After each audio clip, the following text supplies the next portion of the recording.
Joining me now, the ranking member of the House Intelligence Committee, Democratic Congressman Adam Schiff of California. Congressman Schiff, good to have you on today. I want to begin with perhaps the most important question. This is what U.S. officials believe was a brand new missile, had enormous range. U.S. intelligence has assessed before that North Korea has made progress in miniaturizing a nuclear device. Today, in your view, does North Korea have the capability of striking the United States with a nuclear weapon? I don't think they have the capability yet, but I think they will have it in a matter of time, and maybe not that long a period of years. Certainly, I would think during this president's term of office. So, yes, this is going to be most likely the national security crisis of the president's term. I think there's a lot more that we can do. It's not going to be Twitter diplomacy that's going to make any progress here. We're going to have to put much more meaningful pressure on China. And the president seems all too willing to quickly walk away from China and say, well, I asked nicely, they didn't do it, so I guess China's a bust. We have to, I think, signal steps that we're prepared to take that China isn't going to want to see happen unless China meaningfully cracks down on North Korea. Even then, it may not be enough, but it's the only thing I think that may lead to a peaceful outcome. Speaking, you mentioned of Twitter diplomacy, the president tweeted on January 2nd of this year, just before his inauguration, the following. He said, North Korea just stated that it is in the final stages of developing a nuclear weapon capable of reaching parts of the U.S. It won't happen! Exclamation point. Based on what we've seen now in the first 5-6 months of the Trump administration, has the Trump strategy with regards to North Korea failed? Well, it certainly hasn't succeeded, but then, in fairness, neither did the policies of the Bush or Obama administrations.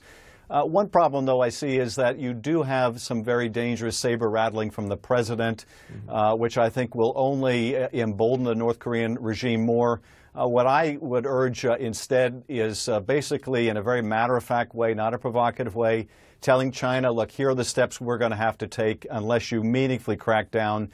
We're going to have to dramatically increase our naval presence in the region. We're going to have to really dramatically expand theater missile defense, and we're going to start imposing secondary sanctions like we did on Iran. That is, anyone doing business, any financial institutions doing business with North Korea will be sanctioned. Those are predominantly Chinese banks.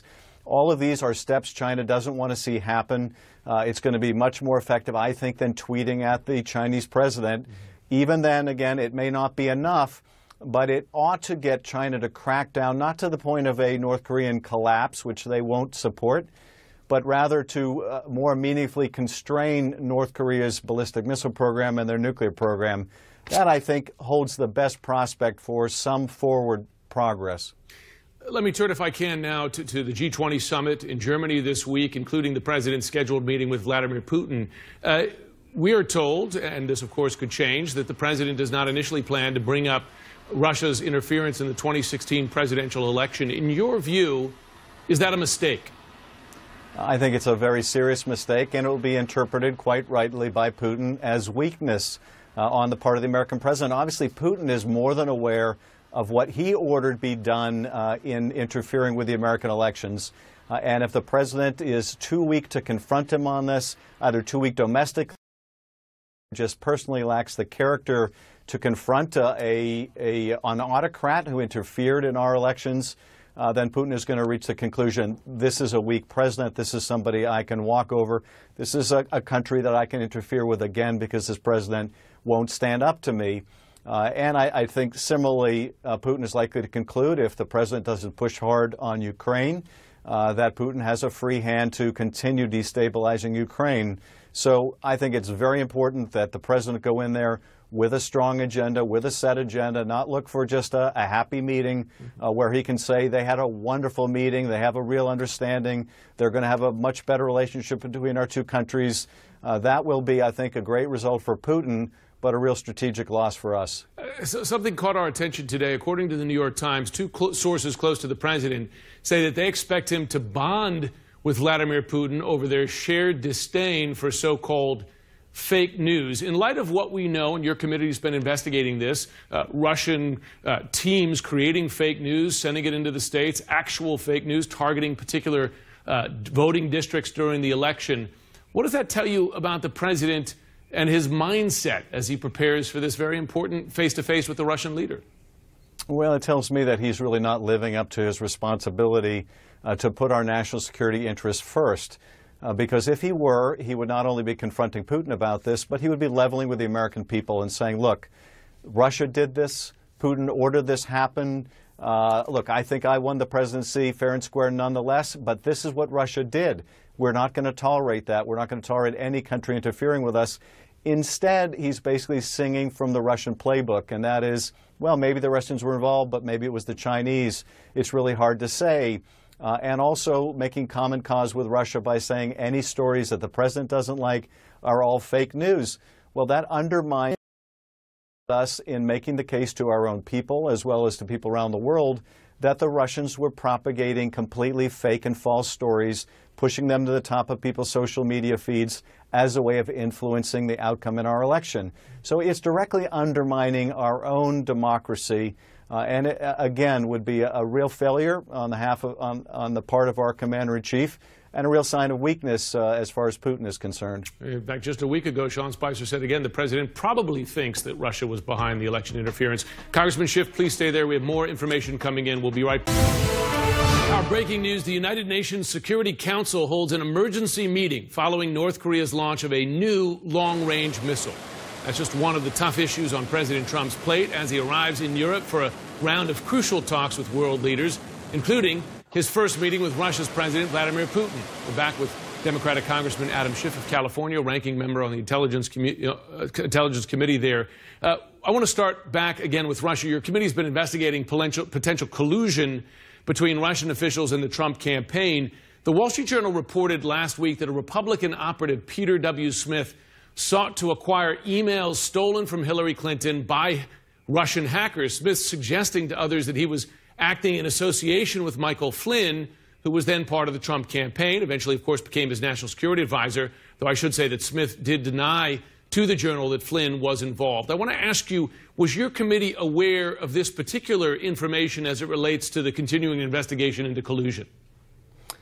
Jim, I can't comment on the specific allegations that we're familiar with or not familiar with or pursuing.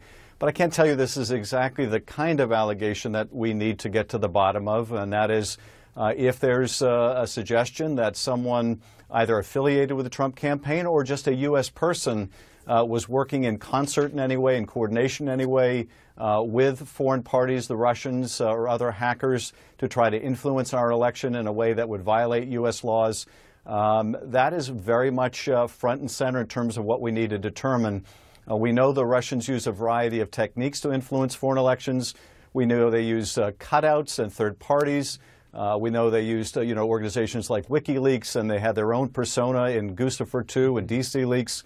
So these are exactly the kind of allegations that we need to get to the bottom of. Let me ask you this, and I know that any time we discuss the investigation, you risk going into classified territory, as much of this information is. It's just that question of the possibility of collusion, whether it's even a subject of the investigation, is something of a political football, because you'll hear from Trump and himself and many supporters, are the questions closed? You hear that from even some Democratic lawmakers, et cetera. But I speak to you, I speak to Republicans on the committee who say, no, in fact, we're still looking into this. I suppose I would just ask this question. As you continue to investigate, are you discovering any evidence? Are you discovering any there? Have you learned something new about that collusion question since you first started doing interviews, collecting documents, et cetera? Jim, we're learning new things all the time, and I can't go into particulars, obviously, but to probably give you an understanding of the debate I think you're seeing played out in public, part of it is a function of different people having access to different information, even within the committees. But more than that, it's how we look at the evidence. If you look at the issue, for example, of obstruction, many of the same people who say there's no indication of collusion say there's no indication of any obstruction. At the same time, the entire testimony of James Comey could be viewed as evidence of obstruction. Indeed, if we were in court and I was prosecuting a case of obstruction of justice and I sought to admit James Comey's testimony as evidence of potential obstruction, there's not a judge in the land who would exclude that. It would all be relevant evidence. The key question is how much of it can be proved, how much of it can be corroborated. And in that respect, we're still very early in the investigation and far too early, I think, to draw any conclusions. We are having witnesses come before our committee now on a weekly basis, sometimes more than weekly basis. We're also continuing to pursue other inquiries. For example, before we went into the recess, we had requested any tapes from the White House of conversations between the President and Director Comey. They came back with only a partial response. We had asked for tapes or documents or memoranda that reflect those conversations. They came back and would only say that the President isn't aware of tapes. They said nothing about whether tapes existed or whether they had documents. So we have to go back to them now to get those materials. So this is the kind of work we're doing on a daily basis. And you mentioned there that was a bipartisan request from you and the acting chairman of the committee, Congressman Conaway. Congressman Schiff, thanks very much for taking the time.